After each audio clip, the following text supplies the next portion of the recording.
पोलिसांनी सिंधुदुर्ग जिल्ह्यातील अवैध धंद्यांवर कारवाई करावी। जिल्ह्यामध्ये कोणते अवैध धंदे सुरू आहेत, कुठे सुरू आहेत याची माहिती पोलिसांना देण्यात आली होती, पण कारवाई होत नव्हती, म्हणून मी धाड टाकली असं नितेश राणे यांनी म्हटलंय। रोहित पवारांनी संजय शिरसाट यांच्यावर टीका केली होती। यावर शिरसाटांनी उत्तर दिले, 5,000 कोटी 50,000 कोटी हा आकडा बोलायला यांना काहीच वाटत नाही। या प्रकरणाची तुम्ही स्वतः जाऊन चौकशी करा, त्यानंतर आरोप करा। रोहित पवार यांच्या आरोपांमध्ये काहीही तथ्य नाही, त्यांना संजय राऊतांसारखी सवय लागलेली आहे असं शिरसाटांनी म्हटलं आणि रोहित पवारांना उत्तर दिलं। पहलगाम हल्ल्यातील 26 महिलांचा आक्रोश संपलेला नाहीये, अजूनही अतिरेकी सापडलेले नाहीये। असं असताना पाकिस्तानसोबत क्रिकेटचे सामने भरवता हीच का तुमची खरी राष्ट्रभक्ती असा सवाल संजय राऊतांनी केलाय। चीनने पाकिस्तानला युद्ध सामग्री दिली, त्या चीन बरोबर तुम्ही व्यापाराच्या चर्चा करता, नेमकं तुमचं धोरण काय हा सवाल राऊतांनी केलाय। संजय राऊत यांच्या पायाखालची जमीन घसरलेली आहे असं भाजपचे माध्यम प्रमुख नवनाथ बन यांनी विधान केले। राऊतांवर टीका केली आहे। विविध पक्षांना संपर्क करण्याची जबाबदारी देवेंद्र फडणवीस यांच्याकडे आल्यामुळे त्यांचं डोकं खराब झालंय। महाविकास आघाडीच्या नेत्यांना संपर्क करण्यात आलाय, त्यामुळे राऊतांची चिडचिड होतीये असं नवनाथ बन यांनी म्हटलं। नवनिर्वाचित कृषी मंत्री ॲक्शन मोडवर आलेत। भरणे यांनी कृषी महाविद्यालयातील हॉस्टेलला अचानकपणे भेट दिली। पुण्यामधल्या शासकीय कृषी महाविद्यालयाची पाहणी करत विद्यार्थ्यांशी संवाद साधला। संबंधित अधिकाऱ्यांना तात्काळ सूचना दिल्या, विद्यार्थ्यांच्या समस्या दूर करण्याचे आदेशही दिले।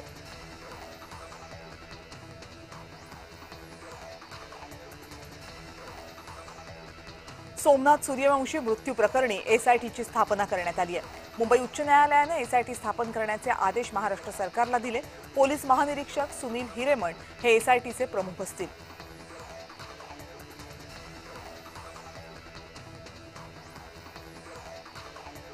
राष्ट्रवादी काँग्रेसचे मंत्री छगन भुजबळ यांना नाशिकचं पालकमंत्रीपद द्यायला सुहास कांदेंनी विरोध केला होता।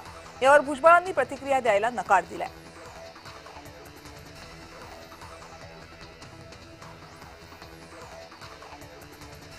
पुण्यामधल्या सायबर पोलीस ठाण्यामध्ये प्रांजल खेवलकर यांच्यावर एक गुन्हा दाखल करण्यात आलाय। येत्या काळामध्ये खेवलकर यांच्यावर आणखी 1-2 गुन्हे दाखल होण्याची शक्यता आहे। अनेक तरुणी खेवलकरांविरोधात तक्रार देण्यासाठी पुढे येण्याच्या तयारीत आहेत।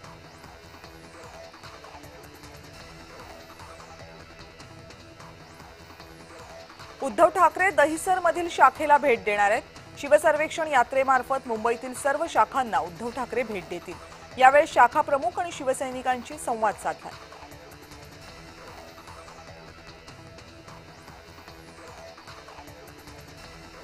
आदित्य ठाकरे धारावी कोळीवाड्याला भेट देणार आहेत। 24 ऑगस्टला दुपारी 3 वाजता धारावी कोळीवाड्यातील नागरिकांशी आदित्य ठाकरे संवाद साधतील।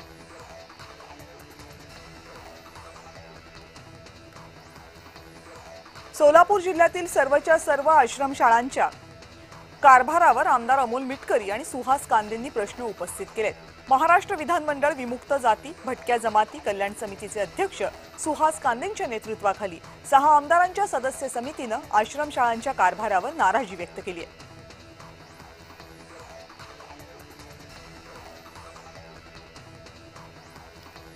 संजय राऊत यांच्यावर भाजपचे प्रवक्ते केशव उपाध्येंनी निशाणा साधलाय।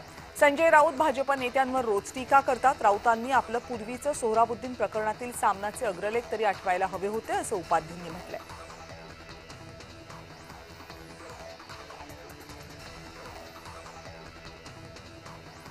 गणेशोत्सवाच्या निमित्तानं भाजप मुंबई महानगरपालिकेत मतांची मोठ बांधण्याच्या तयारीला लागली आहे। गणेशोत्सवाला राज्य उत्सवाचा दर्जा मिळाल्याच्या धर्तीवर विविध स्पर्धांचं आयोजन करत मुंबईतल्या सार्वजनिक मंडळांना साथ घातली जाणार आहे। कोकणामध्ये जाणाऱ्यांसाठी मोदी एक्सप्रेसच्या 2 ट्रेन्स आणि 500हून अधिक बसेस सोडल्या जाणार आहेत।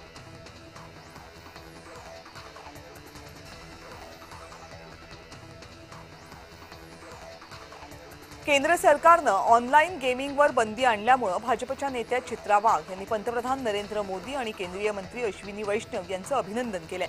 सरकारनं उचललेलं हे पाऊल म्हणजे मुलांचं भविष्य सुरक्षित, तरुणाईला योग्य दिशा आणि समाजाला डिजिटल गुलामगिरीतून मुक्त करण्याचा निर्णायक टप्पा आहे असं चित्रा वाघ यांनी म्हटलंय।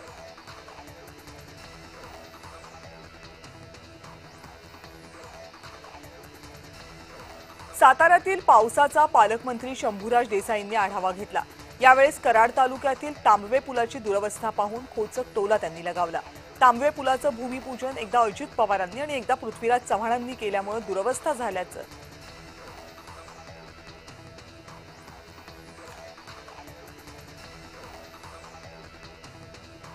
नागपूरमध्ये उपमुख्यमंत्री अजित पवार यांनी विजय वडेट्टीवार यांची भेट घेतली। काही दिवसांपूर्वी वडेट्टीवारांच्या आईचं निधन झालं होतं। त्यानंतर अजित पवारांनी भेट घेऊन त्यांचं सांत्वन केलं।